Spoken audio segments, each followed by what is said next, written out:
Customer अगर कोई pick भेजते हैं केक की तो आप उन्हें कैसे पूरा करते हैं? चलिए, अगर आपको आइडिया नहीं है तो मैं बताती हूँ कि कस्टमर जैसा पिक भेजते हैं मैं उन्हें कैसे पूरा करती हूँ। एज़ इट इज़ बनाने की कोशिश करती हूँ। हर वीडियोज़ में बोलती हूँ कि अगर कस्टमर ने मुझे ऑर्डर दिया है और कोई पिक शेयर की है तो मैं कोशिश करती हूँ कि 99.9% मैं एज़ इट इज़ बनाऊँ, जितना भी हो सके। हाँ, बटर क्रीम वाली डेकोरेशन व्हिप्ड क्रीम में तो नहीं हो सकती है, बट जितना हो सकता है उतना तो ट्राई कर सकते हैं ना। तो सबसे पहली चीज़ है क्रम कोट करके मैंने फ्रिज में रख दिया था केक को, और उसके बाद मैं इसकी फाइनल आइसिंग कर रही हूँ। जब भी अगर आपको प्लेन सरफेस वाला केक बनाना है, शार्प एज वाला केक बनाना है, तो क्रम कोट करके मिनिमम आप उसे हाफ एन आवर ज़रूर दीजिए, जिससे कि जब आप उसकी फाइनल आइसिंग करें ना तो क्रम्स बिल्कुल भी ऊपर नहीं आए और फिनिशिंग बहुत ही अच्छे से स्मूथ हो। तो स्मूथ करने के बाद ही हम इसमें शेडिंग देंगे, क्योंकि कस्टमर का जो पिक है मैं लास्ट में भी आपको अच्छे से डिटेल में दिखाई हूँ। आप वीडियो को पॉज करके भी जो मैंने स्टार्टिंग में शेयर किया वो आप देख सकते हैं कि ब्लू एंड वाइट के शेड में है। और वो जो केक है काफ़ी बड़ा साइज़ का केक है, मीन्स कि मुझे ये 2 पाउंड में 1 kg का केक है, वो 4 kg के केक को मुझे 1 kg में कन्वर्ट करना है। काफ़ी बड़ा साइज़ का केक है वो, एंड हाइट भी उसमें काफ़ी ज़्यादा है। जाहिर सी बात है कि आप 4 पाउंड और 2 पाउंड बनाइएगा तो काफ़ी डिफरेंसेस आ जाएगा। तो यहाँ पे देखिए मैं फिनिशिंग दे रही हूँ, और ये लेट नाइट ही मैं केक ऑर्डर पूरा कर रही हूँ। कभी भी अगर आपको अर्ली मॉर्निंग देना हो तो अर्ली मॉर्निंग का आप भरोसा मत कीजिए, लेट नाइट में ही कर लीजिए। दूसरी इम्पॉर्टेंट बात कि अगर आप रात भर फ्रिज में रखेंगे, सुबह आपको कस्टमर को देना है तो केक में क्रैक्स आ जाते हैं, ठीक है। क्रैक्स की तरह आपको दिखेगा। तो वो क्रैक्स क्यों आते हैं?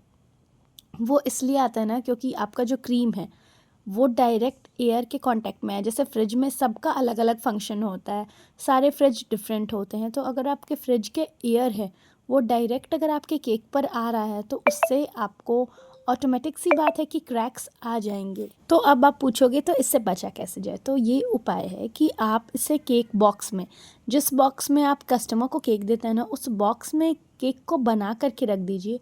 आपके केक में ना 24 घंटे तक भी बिल्कुल भी क्रैक्स नहीं आएंगे। ये मेरा सेल्फ टेस्टेड है, तो आप इस चीज़ को ज़रूर ट्राई कीजिएगा। कभी भी आप क्रम कोट करते हैं या फिर नॉर्मल आइसिंग करके रखते हैं फ्रिज में और क्रैक्स आ जाते हैं, तो वो आपकी क्रीम है ड्राई होने लगती है, मॉइस्चर लॉस होने लगता है, इस वजह से वो क्रैक्स आ जाते हैं, ठीक है। ओवर वेब्ड क्रीम रहेगा तो भी आ जाएगा, लेस वेब्ड क्रीम रहेगा तो भी आपका आ जाएगा। तो क्रीम आपको परफेक्टली बीट करना है, और अगर फिर भी ऊपर नीचे हो गया, मीन्स ज़्यादा बीट हो गया या कम बीट हो गया, तो आप उसे कवर करके ही रखें, तो कभी भी आपको के ऊपर क्रैक्स नहीं आएगा। तो यहाँ पे देखिए जिस तरीके से पिक में था, थोड़ा सा नीचे थोड़ा सा ऊपर, तो मैं क्या की पैलेट नाइफ के ऊपर कलर डाल ली एंड उसे डैब डैब करके लगा ली हूँ, ठीक है। जब तक ये मेरा गनाश काफ़ी पतला है, उसमें मैंने विपिंग क्रीम डाल करके ये गनाश बनाया, तो इससे मैं जब देती हूँ, देखिए अगर गरम गरम मैं डाल रही हूँ ना तो ये वाटरी ही दिख रहा है। तो मैं क्या की ना कि डायरेक्टली पाइपिंग बैग से ही डालने लगी। देखिए पाइपिंग बैग वाला तो ठीक है, जो गर्मी के दिन में अगर आप केक बनाते हैं ना, तो गर्मी के दिन में थोड़ा सा ध्यान रखना होता है केक का। पहले तो कि गरम गरम गनाश है तो अगर आप उससे ड्रिप्स दीजिएगा तो वो सीधे मेल्टेड रहेगा। अगर आप ठंडा गनाश डालिएगा, केक भी ठंडा है, तो आपको एक जगह जाके आपको पहले तो ये देखना है कि जो केक कस्टमर की पिक आई है उसकी पिक में कैसे ड्रिप्स हैं। ड्रिप्स आप जैसे कस्टमर के पिक में है उस तरीके से दीजिए। तो यहाँ पे देखिए ये जो गनाश है मैं पाइपिंग बैग में फ़िल कर ली हूँ और इसी को दे रही हूँ, इसलिए क्योंकि उसमें जो ड्रिप्स थे वो काफ़ी लंबे लंबे थे। तो जब तक मेरा केक सेट नहीं होगा पूरा, ये जो गनाश है वो सेट नहीं होगा, तब तक वो ड्रिप्स धीरे धीरे नीचे की ओर गिरते रहेंगे, ठीक है। तो पूरा डिज़ाइन ख़राब हो जाएगा। तो इसलिए ना मैं छोटा छोटा ड्रिप्स बनाई, जिससे कि जब ये धीरे धीरे वेटेज आने से उसमें वो नीचे नीचे गिरेंगे तो भी वो इतना नीचे नहीं होगा, ज़मीन तक नहीं पहुंचेगा, और वो केक बोर्ड के ऊपर रहेगा, तो केक पे आपको ड्रिप्स दिखेगा। अगर मैं शुरू में ही जैसा कस्टमर ने पिक भेजा है उतना मैं ड्रिप्स दे देती, देखिए धीरे धीरे मैं कर रही हूँ तो कैसे ड्रिप्स बड़े हुए हुए ना राइट साइड वाले, वो ऑटोमेटिक सी बात है कि धीरे धीरे ना ड्रिप्स नीचे वेट आता है तो धीरे धीरे थोड़ा सा नीचे होते जाता है। तो इसलिए ना ड्रिप्स थोड़े छोटे दें, जिससे कि फॉर टाइम कुछ देर के बाद जब कुछ देर हो जाए तो वो ड्रिप्स नीचे आ जाए एंड आपको एज इट इज़ बन जाए। सेम जो गनाश था उससे इस तरीके का जिगजैग करके कुछ बना हुआ था, पता नहीं क्या पैटर्न था, मुझे भी नहीं पता, बट कस्टमर ने जो पिक भेजी थी उसमें ये सेम पैटर्न बना हुआ था जिगजैग सा, तो वो मैं कर दी। फिर यहाँ पे मैं नोज़ल ली हूँ 2D, और उसमें जो ये फ्लावर्स थे राइट में, आपको दिख रहा होगा, मैं केक का जब फ़ोटो आपको अलग से भी दिखाऊंगी उसमें आप देखिएगा पॉज करके, कि सेम था 2D नोज़ल से, जो ट्विस्ट करते हैं हम लोग नोज़ल को, वो ट्विस्टेड वाली डिज़ाइन थी देखिए।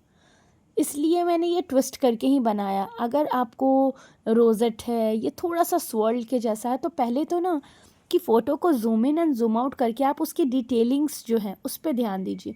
केक की जो बारीकी है, जो कस्टमर आपको पिक भेजते हैं ना, तो उनमें क्या क्या आपको करना इम्पॉर्टेंट है वो सब ध्यान दीजिए। अब देखिए, मैं ये चॉकलेट्स को ना, अगर मुझे पर्सनली बनाना होता तो मैं इसके कॉर्नर्स को इंसर्ट करती केक के अंदर, ठीक है। बट जो केक की पिक है उसमें इसी तरीके से था, इसलिए मैंने इसी तरीके से किया।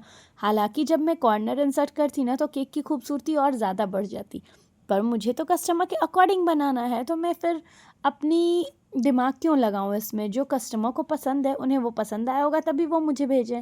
हो सकता है कि मैं कॉर्नर्स लगाती हूँ बट कस्टमर को इसी टाइप का चॉकलेट्स चाहिए होगा। तो यहाँ पे नॉर्मल जो डार्क कंपाउंड है उसे मेल्ट करके मोल्ड में डाल दी, एंड मोल्ड में डालने के बाद उसे फ्रिज में रख दी, 5 मिनट के अंदर ये सेट हो गया, ठीक है। अब देखिए, चॉकलेट को इस तरीके से रख दी, सारा जो एज इट इज़ था केक में वो सब कुछ मैं बना दी हूँ। फिर उसमें थे ये गोल्डन वाले फ्लेक्स, तो मैं ये सारी छोटी छोटी जो डिटेलिंग है ना, वो केक में पिक को जूम इन जूम आउट करके फिर बनाती हूँ, ठीक है, जिससे कि मेरा कोई भी चीज़ है वो छूटे नहीं। कोई भी चीज़ ऐसा ना हो कि अरे ये वाला था केक में जो मुझे उसी के चलते तो वो केक खूबसूरत लग रहा था, उसने नहीं किया। तो इसलिए ना मैं एक एक छोटी छोटी डिटेल्स पिक के अकॉर्डिंग ही करती हूँ। और ये जो बर्थडे हैप्पी बर्थडे का टैग था, कस्टमर ने बोला था गोल्डन टैग लगाने के लिए, तो इसलिए मैं यहाँ पे गोल्डन टैग लगा दी, क्योंकि मेरे पास ब्लैक कलर में जो जैसे पिक में था वैसा मेरे पास ब्लैक कलर में था, बट कस्टमर को यहाँ पे गोल्डन टैग चाहिए था। मे बी उन्हें वो टैग नहीं पसंद आया होगा, इसलिए तो मेरे पास गोल्डन टैग भी मैं हमेशा रखती हूँ, वो मैं लगा दी। देखिए, छोटे छोटे डिटेलिंग्स भी मैंने ऐड की हैं, जैसा केक में का पिक था ऊपर से लेके नीचे तक सब मैंने सेम बनाया है, और कस्टमर भी बहुत सेटिस्फाइड थे।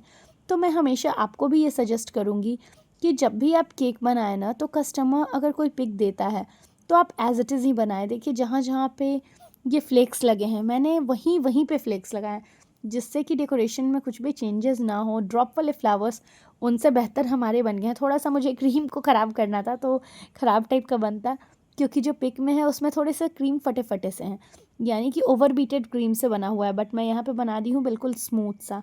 तो वो तो मैं कर नहीं सकती थी, बट हाँ, जितना पॉसिबल हो पाया उतना मैं कर दी। तो केक कैसा लगा कमेंट करके बताइएगा। मिलती हूँ अगले वीडियो में। Thank you for watching.